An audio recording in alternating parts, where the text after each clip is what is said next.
It's great to have you back. I'm glad you're with us today to learn a thing or two about artificial pollination. I'm taking you to California hills to a very special lady who's going to teach me and my little friends how this is done. My name is Jan Tucker. I live in Temecula, California, and we have a great garden here. It's a covered garden to show all the kids a lot of new things about gardening and let them get involved and play a little bit. I've just been gardening this is my 4th summer, so although things are pretty big in the garden and it looks kind of impressive, I'm still learning a lot, and gardeners always learn a lot. You can garden for 20 years and still learn things about gardening. I heard somebody says watermelons, right? Yeah. Somebody grows watermelons here, so can you tell us about it? I'm just really excited to learn new stuff about them and learn how to grow them and stuff because they're my favorite food. Is it, have you grown watermelons before? No. No? Okay, that would be nice. Nice to learn, right. Do you like them with seeds or without? I like them either way. Oh, great. Watermelons are indeed good fruits. But we want to learn more than just how to plant watermelons. We should learn how to plant any vegetable or fruit, right, Jen? Right. And you will be able to share with us how to? Sure. Okay. Okay, I'm even excited about what Jen is going to share with us. I grew up in gardens, vast gardens when I was a child, but I have never done what Jen is about to do right now. So, okay, I'm all ears. And you guys listen, this is pretty amazing. Yeah, there are a lot of gardeners that don't know how to pollinate. And do you guys know how to pollinate? No. No? Good. So you will learn something new today. What you have to do, in order to pollinate a plant, you need a male flower. Not all plants, but most plants you need a male flower and a female flower. And you know how to tell two? No, I didn't even know. Okay, the female flower has the little fruit behind it. It's the mom, right? So it's got the baby, it's got the fruit. And the male flower doesn't, so they're pretty easy to tell apart. So how do plants usually get pollinated? Bees. Bees, okay. What's happening to the bees? Yeah, we don't have as many bees anymore. And this is the first year that I haven't seen bees in my garden. I saw them earlier this spring.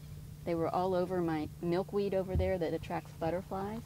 But right now, yesterday I saw 2 bees, and that's not enough to pollinate. Also, ants can pollinate your flowers. We do have quite a few ants in California. But what you do to pollinate a flower, there's the female. We're going to pollinate that. And we're going to take a male flower, we're going to take a paintbrush, and we're just going to brush around the inside of this flower a little bit, hoping to get some pollen on it like the bees would do when they're on the flower. And then we're going to hop over here to the female flower, and we're just going to paint that pollen on the center of the flower.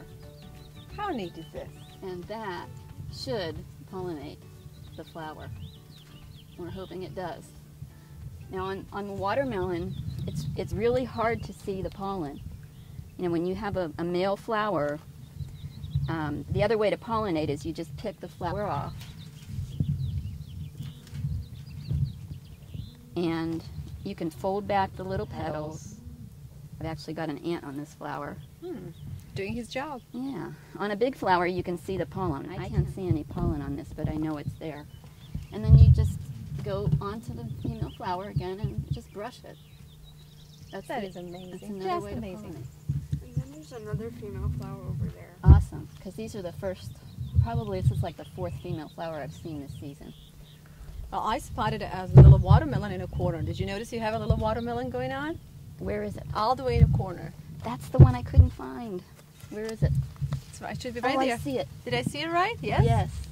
That was the first one I pollinated and I couldn't find it. It must have gotten a lot bigger. So you did a good job, obviously. Yeah. Would somebody like to pollinate that other flower? Okay. There you go. Find the male.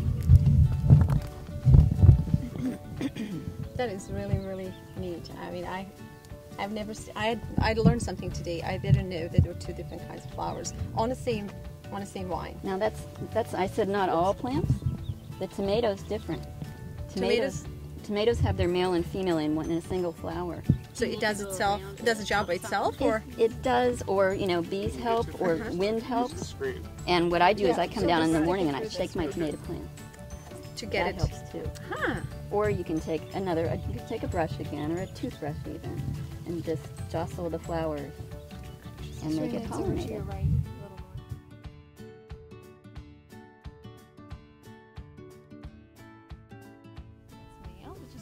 The other thing that you need to know about the females, that they only stay open for a day. So you have to catch them when they're open. Oh. So I come down here every day looking for female flowers to make sure I get them all. Did you hear that, guys? Another great tip. Here, I just learned that a female flower opens up what, for 1 day? 1 day. 1 day. Oh, that's... And maybe not even all day.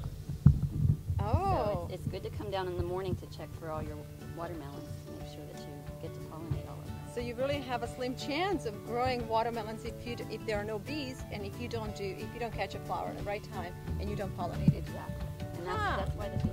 Did you hear that? So the flower opens up only for 1 day, and if the pollination doesn't take place, there are no watermelons for that year. There was so much to learn and see in this garden, so off we go. Jen grows a variety of vegetables, and I wanted children to have a hands-on experience with some of them. I want to have a picture of that beautiful tomato. It's gigantic. Look at that thing. I left this here just for you. Look how beautiful that is.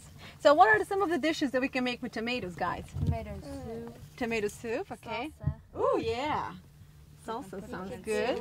Spaghetti sauce. Oh, that's the best with garlic and olive oil. It's the best. Okay, what else? Anybody else can think about? You can put them in sandwiches. I love that. I love that. Marco, what are some of our favorite foods that we make using tomato sauce? Spaghetti. Spaghetti, that's right. And what else? What else? What do we need tomatoes to make? It's one of the foods that every child likes in this universe. It's red. It's bread. And it has a cheese and bread under. And a melted cheese on top. Pizza, of course. So we need tomatoes to make pizza. And these are just awesome. And this is how it starts. That's right. Well, we got eggplant over here. This was a wonderful experience. My only wish is that I'm able to take all American children through gardens like this one. These are winter squash, actually. We plant winter squash in the summer. Our Right kids here we need to have be taught cucumbers. how real food We is got 4 produced different cucumber and what it plants should growing up taste this like. Support right here. Not just kids. And the other thing that's interesting about a garden is if I planted everything right in the soil, then I'd only have so much space. I want to get more space out of this garden. So I put vertical trellises in it. And it's called vertical gardening. So the cucumbers get to grow up the trellis. The squash are growing up the trellis. And that gives me space underneath where I can plant other things. Fantastic. See, we've got the male and the female flowers again. There's a female right here. That's going to become a squash if it gets pollinated. Hasn't opened up yet. And I see a bunch of ants on that flower. Exactly. They're pollinating right now, They're right? pollinating, yeah. I am so thankful there are people like Jen out there. She is the great resource, encouragement, and hope to a healthier way of living. But most importantly, she is a wonderful, loving teacher and a great example to our community, especially to our children. Well, grown-ups are just talking too much here. But what's important is that you understand, you master growing plants. It doesn't have to be a garden. You master growing one plant, and you start from there. And from growing one plant, it's pretty much like life. It shows that you start something from a seed. Even that can be an idea down the road in your life. You grow it, you tend to it, you work at it, and then before you know it, it's going to blossom. So it's a lesson that can carry on throughout your entire life. You know, it's a really good thing. So I'm really excited that we have you in our neighborhood, and I'm even more pleased to learn that a lot of people are interested in this. That's wonderful. Very good. Okay, we would like to see the rest of your garden, Jen. So could you show us what else you got here?